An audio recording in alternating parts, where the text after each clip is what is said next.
नमस्कार दोस्तों, मैं गनीता राय आप सभी के बीच में फिर से और आज एक वीडियो में लेके आई हूँ। जैसा कि आप सभी जानते होंगे और सोशल मीडिया पर ये वीडियो बहुत तेज़ी से वायरल हो रही है और आप सभी ने देखा भी होगा। और ये एक क्राइम है और बहुत बड़ा क्राइम है जो कि बेंगलुरु में हुआ एक महालक्ष्मी नाम की लड़की के साथ, जिसकी उम्र थी मात्र 29 वर्ष। ये लड़की रहने वाली थी नेपाल की और ये शादीशुदा थी और एक इनकी बिटिया भी थी और इनके पति के साथ तकरीबन 8 से 9 महीने से बहुत ज़्यादा अनबन थी, जिसके कारणवश ये अपने पति से अलग रहने लगी। यानी कि पहले ये कुछ समय रही अपने मायके में अपने ब्रदर और अपनी भाभी के साथ। फिर कुछ ऐसा हुआ, कुछ समय पश्चात इनकी वहाँ किसी भी कारणवश, क्योंकि परिवार है, परिवार में 2 बातें होती हैं, तो इनकी भाभी से नहीं बनी, भाई से नहीं बनी, चाहे कारण कुछ भी था। फिर उसके तत्पश्चात इन्होंने बेंगलुरु में ही एक किराए का मकान लिया, जिसमें इनके माता पिता इनको सेटल करने के लिए कुछ समय नेपाल से आए भी और इनके साथ रहे भी। फिर इनको सेटल करके वो वापसी नेपाल चले गए कुछ समय इनके साथ रहने के बाद। और आपको सुन के बहुत बड़ा अचंभा लगेगा। और ये केस मैं आपको बताऊं, आप सभी ने सुना होगा, एक दिल्ली की घटना थी 2022 में, श्रद्धा हत्याकांड। आज ऐसा लग रहा है कि उस क्राइम को फिर से दोहराया गया है। जो दिल्ली में क्राइम हुआ था, जिसका नाम रखा गया था श्रद्धा हत्याकांड, वो घटना भी कुछ इस प्रकार था। और ये जो घटना घटी है, ये घटना भी बिल्कुल सेम तरीके से, अगर हम दोनों घटनाओं पर चर्चा करें तो ऐसा लगता है कि दोनों घटनाएं बिल्कुल एक ही हैं। और वो घटना भी ऐसी थी कि उसमें भी उस लड़की का मर्डर किया गया, उसकी हत्या की गई और बाद में उसकी बॉडी के टुकड़े टुकड़े करके, उसकी बॉडी के टुकड़े जो किए गए उन सभी को फ्रिज में रख दिया गया। और फिर जाके 17 से 18 दिन के बाद इस घटना की जानकारी पुलिस को पड़ोसियों के माध्यम से मिलती है।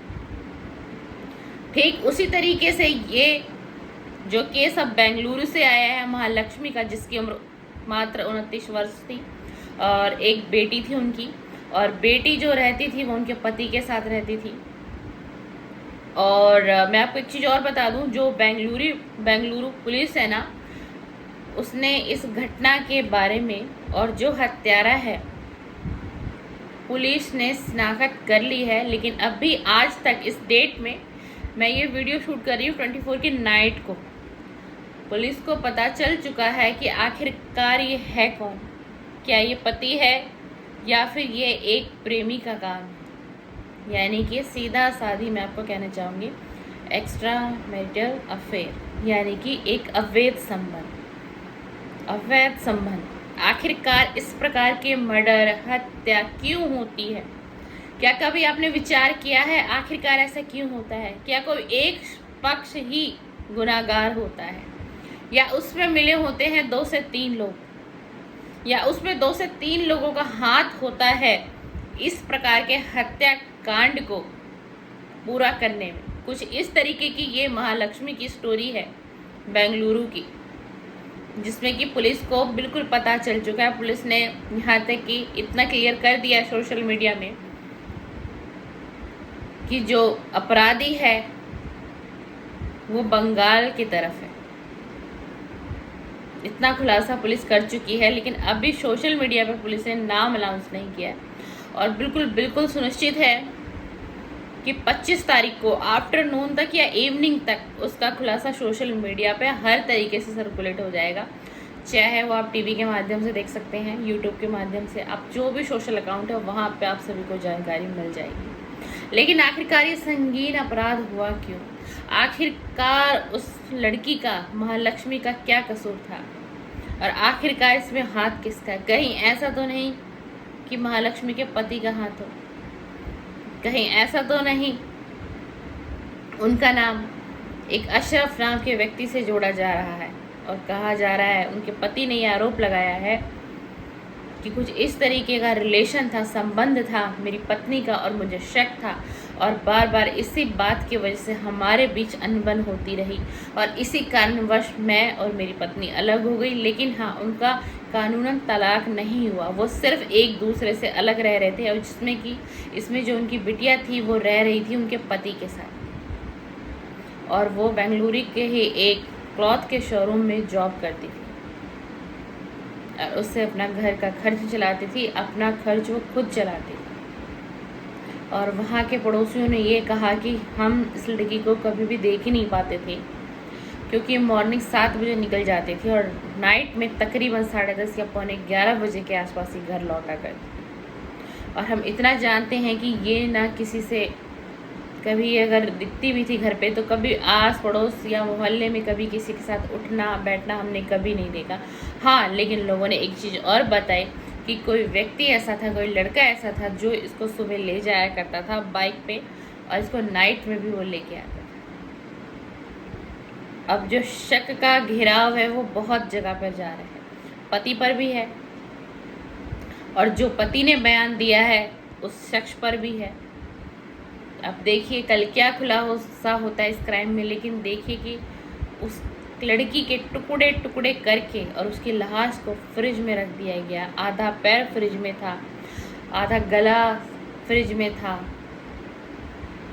और सोशल मीडिया पे कई जगह ये दिखाया जा रहा है कि 30 से 35 टुकड़े थे। नहीं, 30 से 35 टुकड़े नहीं थे, 59 टुकड़े किए गए उसकी बॉडी के, जिसमें कि उसका पोस्टमार्टम भी हुआ। और उस घर से इतनी बदबू आ रही थी, इतनी बदबू आ रही थी कि पुलिस को भी काफ़ी समय लगा शिनाख्त करने में, एफएसएल की टीम को भी काफ़ी समय लगा शिनाख्त करने में। और आखिरकार ये मर्डर कितने दिन पहले हुआ और कितने दिन से उस फ्रिज के अंदर वो लाश के टुकड़े रखे हुए थे। ये मर्डर कल नहीं हुआ, ये मर्डर बीते दिनों में नहीं हुआ, तकरीबन 14 से 15 दिन पहले इस कार्य को अंजाम दिया गया, इस क्राइम को अंजाम दिया गया। और आखिरकार ऐसा क्यों हुआ दोस्तों, मैं आज अपनी वीडियो के माध्यम से आप सभी को यही कहना चाहूँगी कि अगर आप भी किसी अवैध संबंध में हैं, किसी रिलेशन में हैं ऐसे, तो सतर्क हो जाइए और उस रिलेशन को ना जितनी जल्द से जल्द हो सके ख़त्म कर दीजिए, ख़त्म कर दीजिए।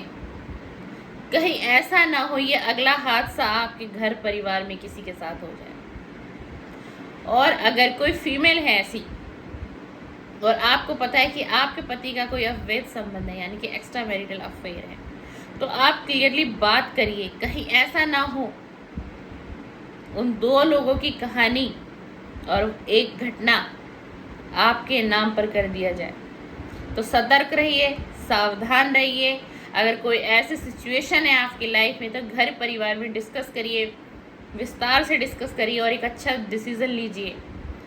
आपकी ज़िंदगी बहुत कीमती है, आपकी ज़िंदगी बहुत कीमती है। अगर वो सामने वाला व्यक्ति आपके साथ रहना नहीं चाहता, अगर वो सामने वाला व्यक्ति आपको तरह तरह से मानसिक तौर पर आपको टॉर्चर कर रहा है और आपको सारी सच्चाई का पता है कि आखिर इसका कारण क्या है, तो कहीं ऐसा ना हो दोस्त अगला शिकार आप हो जाएं, जिस तरीके से ये बेंगलुरु की लड़की महालक्ष्मी, जिसकी मात्र उम्र 29 वर्ष थी।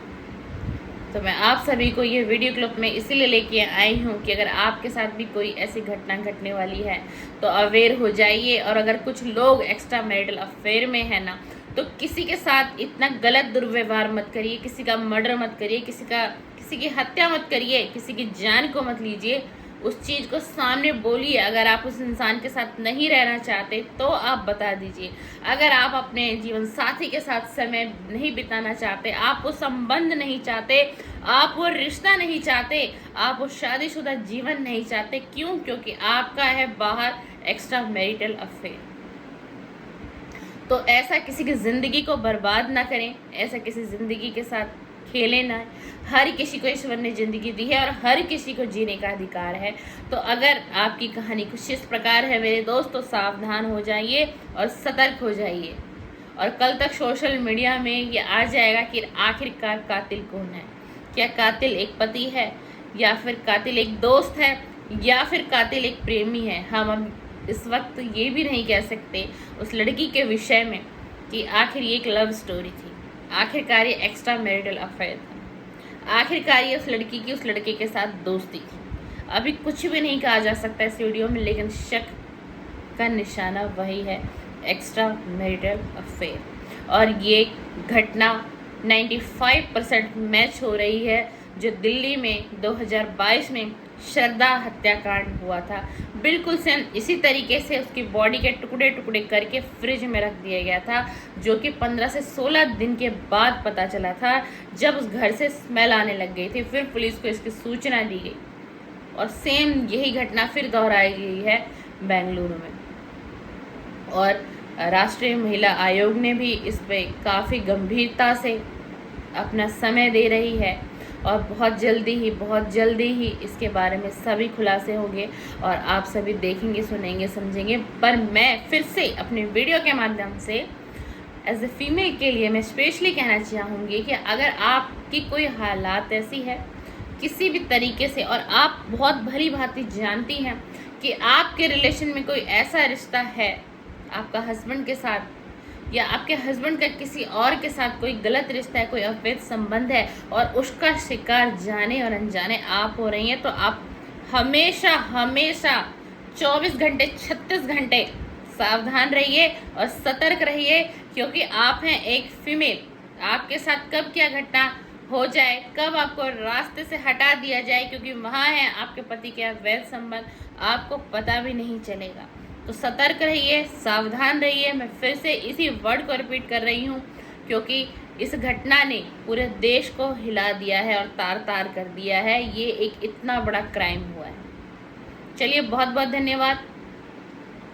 आप सभी इतना कीमती समय लेकर मेरे वीडियो पर प्रतिदिन आते हैं, थैंक यू, धन्यवाद। और दोस्तों, मैं अपने वीडियो के माध्यम से आज आप सभी को बताना चाहूँगी कि अब मेरे चैनल पे, गनीता राय के चैनल पे प्रतिदिन 2 वीडियो अपलोड होती है, एक मॉर्निंग में और एक इवनिंग में, और कुछ शॉर्ट मोटिवेशन के अपलोड होते हैं, तो प्लीज़ उनको भी वॉच करिएगा और मेरी सभी वीडियो को देखिएगा। और बहुत बहुत धन्यवाद, बहुत बहुत शुक्रिया, थैंक यू, धन्यवाद।